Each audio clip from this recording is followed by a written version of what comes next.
Hello everyone and welcome to this special Christmas episode of File91e's Disney News and Reviews. I'm File91e and Merry Christmas and Happy Holidays to everybody. Whatever you're celebrating out there, there's a lot of people celebrating a lot of stuff around this time of year, so hey, Happy Holidays, Merry Christmas, and all that.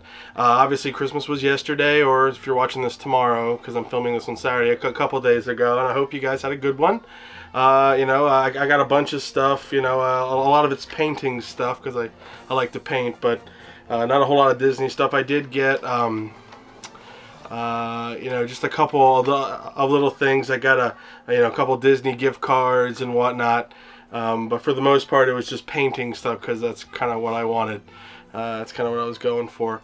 But I hope you guys got a bunch of stuff. I would love to hear what you guys got. If you want to kind of brag about what you got, either post a video or show or tell me in the comment section below, and that'd be great to hear from you.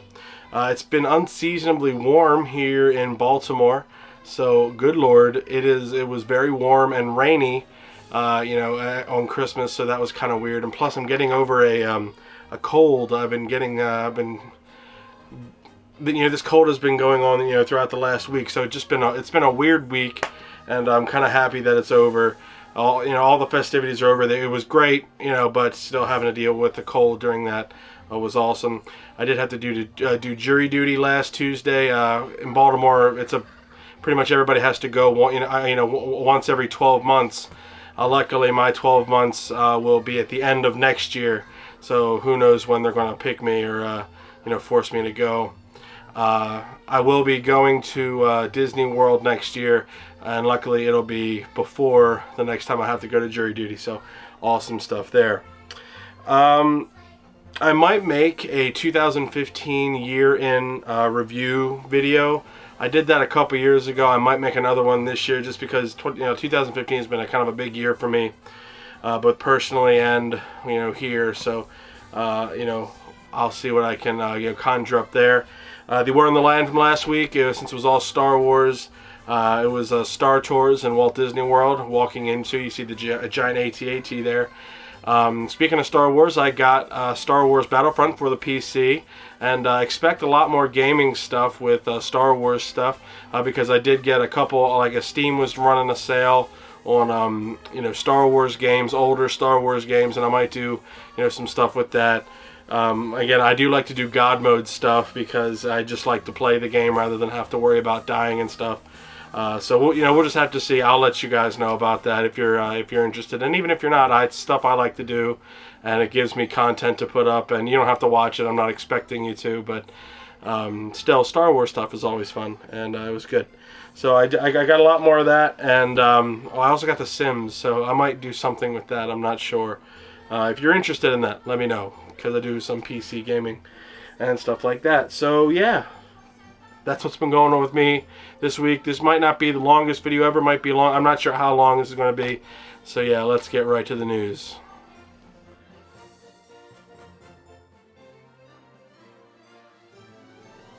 New Year's festivities are always a big part of the holiday season in Walt Disney World.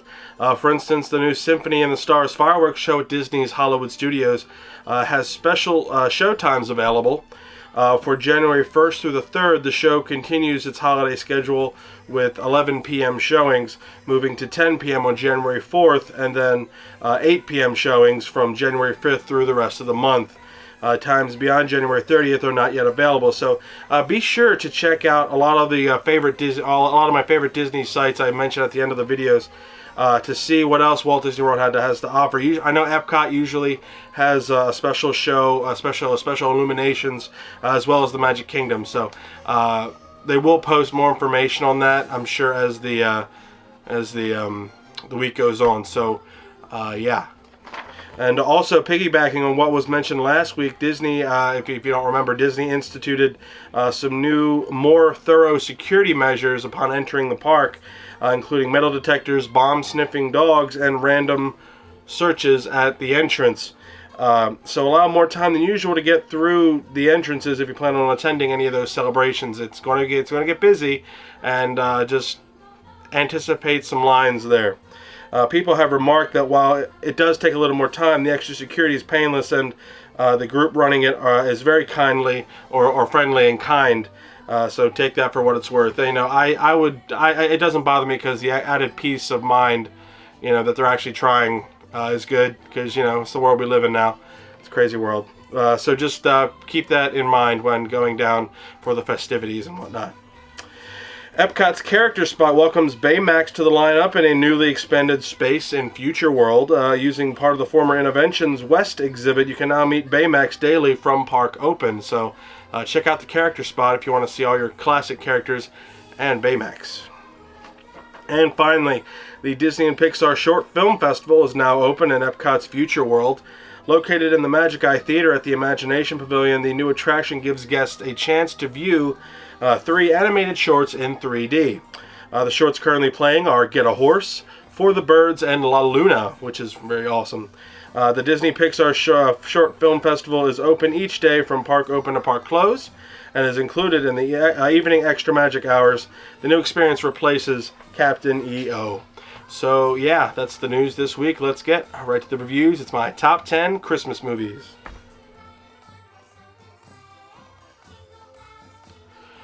Alright guys, it's the end of the month and I haven't done a top 10 in like forever. So one of you asked me if I could do, I wanted to do something Christmassy, but I didn't have any idea of what to do because I haven't been down during Christmas, and until I do, I can't do the Very Merry Christmas Party or anything like that. But I can do a top 10 on my favorite Christmas movies of the season. Now, some of them are Disney, a lot of them aren't. I decided to mix in all of them because there's so many Christmas movies out there, and I love a lot of Christmas movies, and these are the ones that I have to watch pretty much, excuse me, every year. Some you know, some you don't, maybe, and some you might not have heard for a long time. So yeah, here we go, my top 10 Christmas movies, not Disney, but of all time. Got a couple honorable mentions here. First off is Love Actually. That is more of an adult Christmas movie, considering what takes place in it and all that stuff. But it takes place during Christmas, and it's one of those ones that I like. It's one of the few romantic comedy movies that I absolutely love, and I love everybody who's in it, and it's just a great movie. I love how it's all tied together. It's really great. And the second one is Elf. It's growing on me. That one might make the top 10 next year. I really like Elf. It's growing on me. I love just how Will Ferrell plays that character, and it's a good Christmas movie, and I know a lot of people really love it. So Elf, another really good one. All right, number 10. I'm going to start things off right with one that I watch every Christmas Eve before I go to bed, for Christmas, and that is It's a Wonderful Life. Now I know it comes on TV, and it kind of started with that, but I go to my uncle's a Christmas Eve party, and I kind of party it up, and then when I come home, I just throw in the DVD and kind of watch the It's a Wonderful Life. I know it's a long movie. I do wind up skipping certain scenes, and to get to my favorite ones, but it's a fantastic movie. I really love it. I love Jimmy Stewart, and it's just one of my favorites. I have it right there, right over there. I watch it every Christmas Eve. It's one of those ones it's very sentimental, and kind of tear up at the end. It will always have a place in my heart around Christmas. So It's a Wonderful Life, number 10. Number 9 is one that you might not have heard of, but it's a take on the Christmas Carol movie. I know that Disney has their Christmas Carol. I have it right here somewhere. There it is. I have a Christmas Carol right there. And there's so many Christmas Carol movies, it's unreal. There's a ton of them. This is the one that I grew up with, that I really loved as a kid. It was from Rankin and Bass, the animation company. They usually do the stop motion, claymation sort of things. But this was a hand-drawn one, and it's called The Stingiest Man in Town.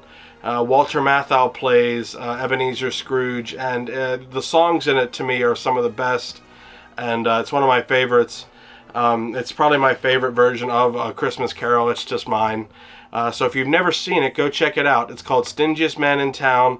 It's basically just A Christmas Carol, And it's just kind of told in a different way, but it's drawn in that Rankin and Bass style, so it's not quite as fluid as most animation is, but I grew up with it and I loved it, so that's why it's, you know, on my top 10. So number 9, The Stingiest Man in Town. Number 8 is Rudolph the Red-Nosed Reindeer, also I think Rankin and Bass, the claymation version. I mean, that's a classic. That's one that, you know, as soon as December rolls around, it's like the first one that's played, that or Frosty. And so I love that one. Rankin and Bass was one of my favorite. You know, they churn out so many good Christmas movies. It's unreal over the years, and I just love it. So Rudolph is awesome. I love the songs. I love everything about it. Rudolph, number 8. Number 7 is A Christmas Story. That is one that I watch every Christmas day, multiple times. I love that whole kind of, you know, the fact that it chronicles the lead up to Christmas, all the things that you have to deal with, the ups and downs, and the lefts and rights, and you know, the stuff I remember when I was a kid. I'm not that old, but I do remember some of that stuff. And my parents remember a lot of it more, and they watch it too. It's just funny. And the whole "you'll shoot your eye out" thing, you know, it's just great. So it's again, it plays constantly on TBS, I think, every year, and I know a lot of people love it. I actually have a box set up there of A Christmas Story, so one of my favorites, Christmas Story, number 7. Number 6 is Frosty the Snowman, one of my favorites. I love it a little bit more than Rudolph the Red-Nosed Reindeer. I love the Frosty song. I love the Rankin and Bass animation with it. It's always one of those ones that I have to watch every year. It's a basic, very simple, story. I think everybody's watched, Frosty the Snowman. I really don't have to go into too much about it. It's just one of my all-time favorites. I like it. Better than Rudolph. Some people like Rudolph better than Frosty. That's just, it's a personal preference. So yeah, Frosty the Snowman, number 6. So now we're getting into the top 5. I know I'm kind of going through these fast, but there's, everybody, I don't have to describe them to you because everybody knows these. There's a couple in here that you might not know, so I'll talk about them as well. For instance, number 5 is The Town Santa Forgot. Now, this was done by Hanna-Barbera back in the 90s, and we call it the Jeremy Creek movie because that's the name of the main character, Jeremy Creek. It's about this kid who is spoiled, and he learns the meaning of Christmas. He learns that the meaning of Christmas, it's more fun to give than receive, that sort of thing. I don't remember how we watched it. I think it just came on TV one time, and then we taped it, because we still have this tape, this VHS tape, where we see all the local stuff from back in I think it was '92, and you're just, oh my God, these people, these commercials, it's hilarious. I just thought it was funny, but the Town Santa Forgot, it takes, it's about this kid, like I said, who learns the true meaning of Christmas, and I urge you guys to check that out. It's from Hanna-Barbera. You can probably find it somewhere, but it's one of my all-time favorite Christmas movies, and it's one that I have to watch every year to get me in the Christmas spirit. And ever since I was a kid, ever since I was like 5, 6 years old, this was a part of me. So same thing with The Stingiest Man in Town. It's just one of those ones that is my favorite. So there you go. The Town Santa Forgot. Number 4 is The Santa Claus. There we go, Disney movie. Actually, the Santa Claus box set is upstairs. It's kind of a prop, a decoration rather, because everybody loves it. The original Santa Claus. The sequels I wasn't too fond of, but the original Santa Claus I thought was a hilarious take on a Christmas movie. Tim Allen was perfect. That was when Tim Allen was in his prime, and it just was a great, awesome, totally awesome, Christmas movie. I know a lot of people my age love it, and it's kind of become a big thing, up there with, it was always up there, but it's up there with like the classics. And I think as the generations get older, they become more nostalgic for it. So I think, that's why Elf is making its way up, because it's kind of getting older now, but it's still hanging in there as well, a great Christmas movie. Like at the time, I didn't like Elf at all, but it's now growing on me. It's just, it just kind of works that way. The Santa Claus, though, I remember I loved it as a kid, and it was always one of my favorite Christmas movies. and I think it should be, in everybody's at least top 5 or top 10. So the Santa Claus, awesome stuff. Number 3 is A Charlie Brown Christmas. I love the Charlie Brown holiday episodes. The Christmas one being my favorite. The music in here by the Vince Guaraldi Trio is just stunningly fantastic. The Christmas Time is Here set is one of those ones I like. I have to shush everybody in the car just as I'm driving.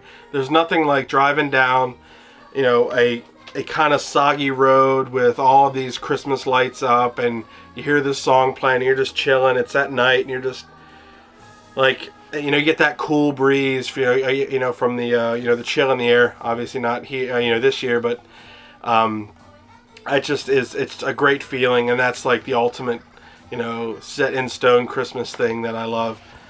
So that's probably one of my all-time favorites, and the animation of and story of that, them decorating the tree and all that, and Snoopy with the Red Baron, just one of my all-time favorites. I think it's one of everybody else's all-time favorites too. So if you haven't checked out Charlie Brown Christmas, you need to check that out real quick. Number 2 is White Christmas with Bing Crosby, Daddy Kaye, and Rosemary Clooney and the like. One of those ones, again, I have to watch every year. I got it on Blu-ray, and I love the music in it. I know it's a long movie, and a lot of young kids might not like it, but I don't know, I just like it. It's the snow, snow, snow, it's an old classic that, like, I know might not be totally politically correct nowadays, but so certain movies like that just kind of resonate with me, and White Christmas was one of them, and it's a great Christmas movie. I love it, and it's all about doing good for other people and helping other people, and just being a true good soul.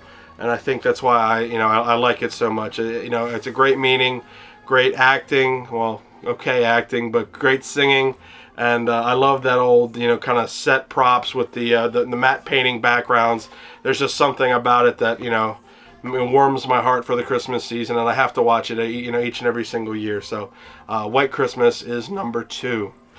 And the number 1 Christmas movie for me, one of my all-time favorites every year. I can't wait for December to hit. I don't watch it before then. It's Christmas Vacation. Chevy Chase. One of those movies that not everybody likes. Not everybody can handle that comedy. I love it. It's one of my all-time favorites. As I've grown older, it's become, essentially my favorite Christmas movie. You can just spout off one-liners from that movie. Hallelujah. Where's the Tylenol? That sort of thing. Merry Christmas. Pooper was full. It's just certain, like, the characters are perfect in it. It doesn't make sense in any of the Vacation trilogy or quadrilogy, whatever it is. It's just a great Christmas movie about this guy who is just trying to create the perfect Christmas for his family. Obviously it fails, and just the way it fails is so spectacularly bad. It's great. Like, from the get-go, it's terrible. He forgets a shovel to try to get a tree. He crashes his car on the way to get the tree. And then he's trying to put up the tree, and then the lights, and then Christmas bonus, and just all of that. It's just fantastically great, and it's my all-time favorite Christmas movie right now. That could always change, especially as I get older. But who knows? For right now, as 30-year-old File91e, Christmas Vacation is my all-time favorite Christmas movie. I know it won't be for other people. I know you all have a different list, so I would love to hear your top 10 favorite Christmas movie list. Just post them right down there. And I understand that things change over time. I'm not a big fan of ranking things, even though I do it here on the show a lot. It's hard for me to pick a favorite because I love them all so much for different reasons. So it's hard for me to think what reason is better than another reason. That's just my thing. But I can definitively say that right now, Christmas Vacation is my favorite Christmas movie. I love it. It makes me crack up laughing, and it's just it's so fun. So if you're old enough, kids, check out Christmas Vacation. So yeah, there are my top 10 Christmas movies of all time. There was one that I didn't mention in the honorable mentions, and that was called the 12 Days of Christmas. It was also a Hanna-Barbera thing. One of the voices was Phil Hartman. He was one of the voices in that. So check out the 12 Days of Christmas. It's along the lines of the Town Santa Forgot, as in Christmas, show. It wasn't a whole lot of hype, but it was one of my personal favorites. So add that to an honorable mention. But yeah, so there's my top 10 Christmas movies. Post your top 10 Christmas movies in the comment section below. And yeah, let's finish this up. Let's finish this up. And now, a random Disney fact with File 91e. Walt Disney's first TV special aired on Christmas Day in 1950. The title, 1 Hour in Wonderland. And that was a random Disney fact with File 91e. Well, that's going to wrap up this Christmas episode of this week's Disney News and Reviews. And if anybody from Disney is watching, please don't sue me. I want people to go down to Disney World, especially during Christmas. You guys have really fun festivities and decorations down there. It's excellent. And there's a lot of Christmas movies out there right now. And if you want to stump me and try to challenge me on Christmas movies and like that, let me know. I know a lot of people like the Polar Express and stuff like that. There's different ones that a lot of people like. So let me know. And obviously the big one that's not on there on my top 10 is The Nightmare Before Christmas. I know a lot of people love that. So give me your top 10 Christmas movies and post them below. I'd love to hear what you got about that. And if you are going to Disney World or Disneyland, be sure to go to allers.net, touringplans.com, wdwmagic.com for our latest and greatest Disney news, waltdisneyworld.com and disneyland.com are great. They straight from the horse's mouth. They have everything you know that you'll need to know. That's where you can find it. And I get my Disneyland news from micechat.com. They update every couple weeks as to what new what new stuff is happening. So excellent stuff there. So next week we're firmly in the new year, and maybe this week I'll have a 2015 year in review. Maybe like New Year's Eve I'll post it just as something, to kind of retrospect. I get very retrospective around around the end of the year. I don't have anybody to go out with, this year, and I really don't like to go out too much. I'm getting old for that. I always think that New Year's and Valentine's Day and stuff are for couples. Single people really don't need to be going out, aside from young people who want to drink heavily. And I don't do that. I stay in with you guys. So yeah, New Year's coming, and it's barreling down on us. So I won't do a Where in the Land this week. I want you guys just to kind of have fun and play with your your gifts and have fun with them.